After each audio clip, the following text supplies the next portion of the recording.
Mes frères et sœurs algériens, camarades de lutte, c'est avec humilité et détermination que je me tiens devant vous aujourd'hui pour partager notre chemin vers la liberté. Notre nation, notre chère Algérie, a enduré des décennies d'oppression coloniale, et il était de notre devoir de répondre à l'appel de la justice et de la dignité. Je me suis engagé corps et âme dans cette lutte, non pas par désir de pouvoir ou de gloire personnelle, mais par la conviction profonde que chaque Algérien mérite de vivre dans un pays libre et indépendant. La colonisation a réprimé notre identité, notre langue et notre culture, mais elle n'a pas réussi à éteindre la passion qui animait nos cœurs. Nous avons organisé, planifié, et lutté dans les montagnes, les déserts et les villes. Nous avons partagé des moments difficiles, mais chaque sacrifice était un pas de plus vers notre libération.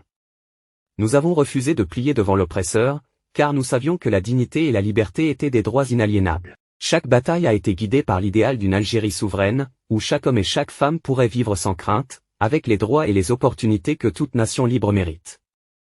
Les Moudjahidines, nos frères et sœurs, ont été les héros silencieux de cette épopée, sacrifiant leur confort pour le bien commun. Aujourd'hui, nous pouvons contempler notre nation libérée, mais n'oublions jamais ceux qui ont donné leur vie pour ce rêve.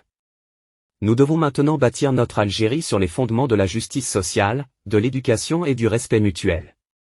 La victoire est douce, mais la construction d'une nation prospère demande encore plus d'efforts. Que notre Algérie reste libre, que notre peuple continue de cultiver la fraternité, et que l'héritage de notre lutte inspire les générations à venir. Vive l'Algérie libre et indépendante!